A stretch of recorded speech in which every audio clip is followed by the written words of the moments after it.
Acho que eu vou bagunçar um pouco a nossa live aqui. Tá. Porque a gente está pensando, né? Por que tantas pessoas, tantos assim, estão tentando, querem Jerusalém? Isso não é uma coisa de hoje, sempre foi assim. E tem uma explicação um pouco mais lógica para isso, além dos elementos. O que acontece? O Oriente Médio é um lugar bastante inóspito, com desertos, com regiões muito áridas. E você tem os grandes centros de civilização que estão em lugares com rios e com grandes civilizações, começando com os sumérios, acadianos, os egípcios, e nas belas terras da Anatólia, onde é a Turquia hoje, na civilização hitita. Qual é o ponto de passagem de tudo? É a terra de Israel. É o caminho, né? Então, a terra de Israel, ela, na verdade, nunca parou na mão de ninguém. Então, né? Cada hora tinha o egípcio pondo o dedo, daqui a pouco você tinha Babilônio chegando, depois Assírio, depois... Na ONU tem uma peça arqueológica chamada Tratado de Kadesh, entre os hititas e os egípcios. Esse tratado de 1260 a.C., que envolveu um conflito entre Ratuxilis III, um bom nome para colocar num gato, né? E Ramsés II, e eles fizeram essa batalha um pouco acima da terra de Israel pelo controle daquela faixa. E aí a gente vê, né, que aquele local é extremamente significativo. E quando você olha para Jerusalém, o que você tem na terra de Israel? Você tem uma região que é a área costeira, uma área elevada chamada Shefelá, as montanhas da Judéia e a depressão que chega no Vale do Jordão. Jerusalém tem mais ou menos 800 metros de altura, como São Paulo. E ela é um lugar segura, porque está elevada. Ela fica numa área onde você tem condições de ter cultivo. Ela tem uma fonte de água maravilhosa que na nossa viagem vamos mostrar para o pessoal. É o Gion. E, consequentemente, quem tem o domínio de Jerusalém e de uma outra localidade chamada Megido, essa pessoa tem o domínio logístico estratégico da região. Por isso que a cidade desde sempre está ali. O Rodrigo mencionou alguma coisa assim da tradição, mas olha, esse negócio é mais forte. Quando a gente lê 2 Crônicas, capítulo 3, verso 1, ele vai mencionar que esse lugar onde Salomão vai construir o templo, nessa era do Araúna, um Jebuseu, porque essas tribos que estão lá, elas são tribos soltas, né? A terra, sim, ela fica com uma certa ingerência egípcia, mas ali tem cada grupinho cuidando da sua área. Então, assim, é um negócio muito pequeno. Mas ali está sendo dito e está dizendo que aquele lugar também chamava-se Moriá, que é mencionado em Gênesis 22. Então, quando você chega nessa área fundamental de Jerusalém, é de arrepiar. Porque toda a base principal da tradição monoteísta primeira descansa ali naquela cidade. E olha, a gente vai ficar doido. Vai. Vamos, porque você anda para um lado, você vê, ó, isso aqui é de 1000 anos atrás, isso aqui é de 3000, isso aqui é 2500. Então, assim, você tem um verdadeiro panetone cronológico na sua frente. Você não sabe qual fruto você pega primeiro. É show de bola. Eu até brinco com as pessoas que vão, e eu acho que vocês vão concordar comigo, que você faz um curso de teologia durante o tempo que está ali, que num seminário, às vezes, você não vai ter toda a capacidade de ver. E só uma coisa que eu queria, até para talvez ficar mais didático o pessoal, que ele falou eira, eu também falei eira, de repente muita gente em casa nem sabe o que é eira, que é uma coisa, né? Beira, né? Esse mapa que está mostrando Jerusalém aqui é uma planta baixa, mas Jerusalém, na verdade, é uma série de morros. Então imagina aqui, eu vou fazer um desenho mais ou menos com a minha mão aqui, o pessoal vai entender. Eu acho que é melhor talvez pegar aqui, para eu pegar assim, nesse formato aqui, ó. Assim, ó. Isso. Imagina que aqui sim está um morro, tá bom? Um morro mesmo. Aqui a gente chama isso de Ofel. Ofel. Quando ele começa a subir mais, você vai chamar Moriá. E puxando aqui, Sião. A rigor, tudo é Sião. Mas só para dividir geograficamente em 3, você tem o Ofel, Monte Moriá e o Sião. E esse Monte Moriá aqui em cima, que fala Eira, era um lugar sem construção, Era um lugar assim, um pátio mesmo, onde o pessoal pegava o trigo, a cevada, você espalha ali no chão e vai debulhando, igual o pessoal faz com milho aqui, lá não existia milho naquela época, mas igual o pessoal faz com milho para tirar a casca, eles faziam isso com o trigo e com a cevada, o animal vai e tudo. E aquela parte foi comprada por Davi, ela não foi conquistada com sangue. E ali que era o lugar de construir o templo, e por preço justo, construiu o templo do Senhor. Então, isso que é a eira. E hoje, então, se o pessoal olhar aqui no mapa, isso que a gente falou, tá aqui, ó. Então, aqui você tem, olha, essa parte aqui é o Ofel, aqui vem o Monte Sião, perdão, o Monte Moriá, e aqui está o Sião. E aqui o lugar do templo. Que hoje, em vez de ver o templo, você vai ver o Domo da Rocha, que eu acho que você deve ter trazido um desenho. Uma imagem do Domo da Rocha? Eu acho que não, mas isso não é difícil. Aí o pessoal... não tem aqui? Ah, não, aqui tem. Vamos demonstrar. É porque eu vi ali, por isso que eu... Não, com certeza. Aqui, ó. Mostra aqui. Para mim tá de cabeça para baixo, é melhor vocês mostrarem.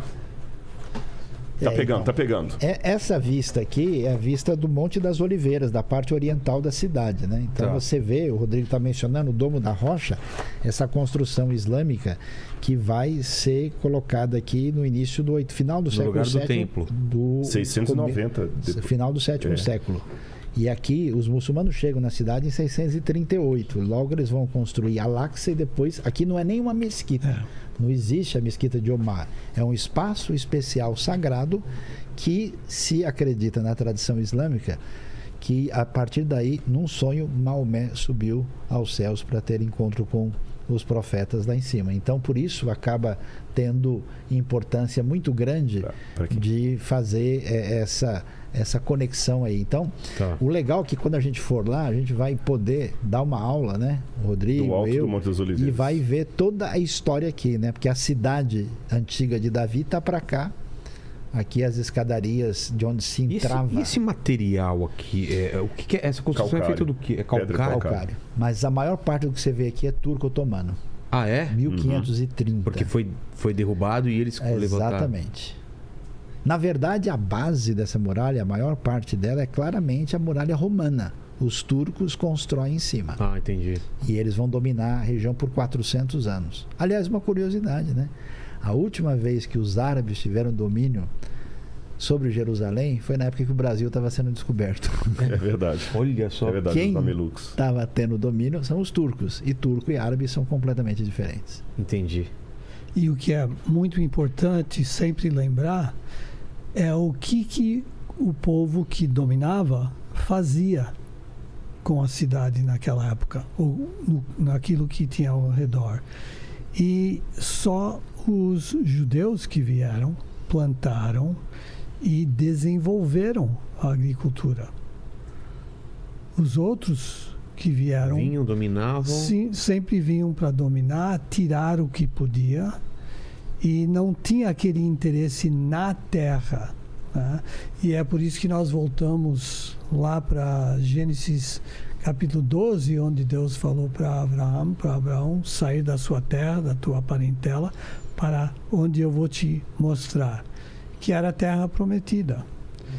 E aí nós temos também, Sayão e Rodrigo, a lembrança da Akedah,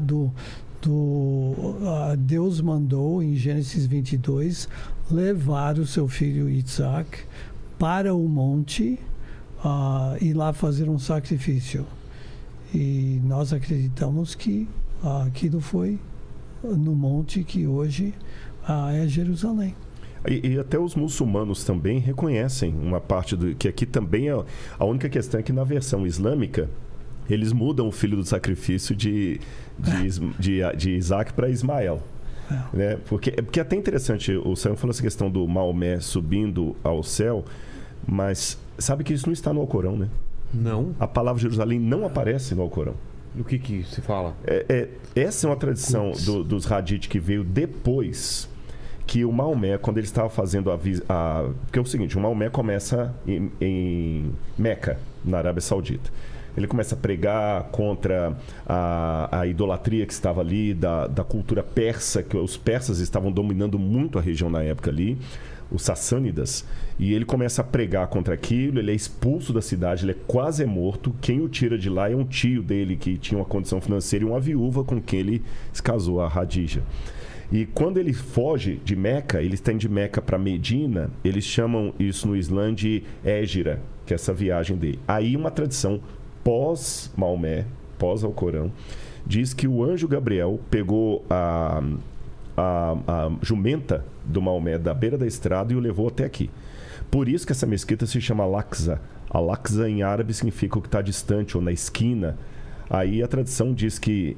tem várias versões. Uma delas que ele amarrou a jumenta aqui, onde hoje é Al-Aqsa, e subiu até o Moriá. E aí os 3 profetas que apareceram para ele foi, falando em árabe, Ibrahim, que é Abraão, Isa, que é Jesus, e Musa, que é Moshe, Moisés. E os 3 o conclamaram a fundar o Islã. E aí ele toma um impulso, tanto é que aqui no meio da rocha tem os 2 fundados, que eles falam que foi um impulso dele ou da jumenta dele, e foi até o paraíso, e depois ele voltou. Por isso, aí voltou para o caminho de Medina. Por isso que a Burak, que era, o Burak era o nome da jumenta, né? Da égua. Então, É igualada? Igualada. Tipo Pegasus. Não, que ficou engraçado, é igualada, né? Verdade. Então, as 3 cidades sagradas do islamismo ficaram Meca, a cidade que recebe o profeta, Medina, a cidade de onde ele saiu e para onde ele voltou, e Jerusalém, sabe? Agora, o curioso é que na tradição muçulmana acredita-se coisas que vão surpreender muita gente aqui, que Isa, Jesus, é um profeta, como Maomé, só que ele é um profeta que vai voltar em Jerusalém para executar o juízo final. Então, como eles esperam que o juízo final vai ser em Jerusalém, os muçulmanos no século XVI, na época de Solimão Magnífico, construíram aqui é um cemitério muçulmano, porque eles creem que aqui será o motivo da ressurreição, embora tenha uma outra razão antimessiânica, porque tem um cemitério aqui. Os cristãos também acreditam que aqui o Vale de Josafá é o Vale do Senhor que julga, coloca um cemitério cristão aqui, e se a gente atravessar, aqui não está mostrando só uma pontinha aqui, não sei se estou enganado, é o cemitério judeu que está aparecendo aqui, que eu estou vendo de cabeça para baixo. Sim, aqui judeu. Você tem um vale, e aqui sobe o Monte das Oliveiras, onde eles estão aqui é o Monte das Oliveiras. Tá. E lá tem um grande cemitério judeu, que aliás é o metro quadrado mais caro de Jerusalém, é naquele cemitério ali. Com certeza. Que é o lugar mais sagrado para um judeu poder ser sepultado, é ali de frente para Jerusalém. Então tem tanta história aqui, gente, que...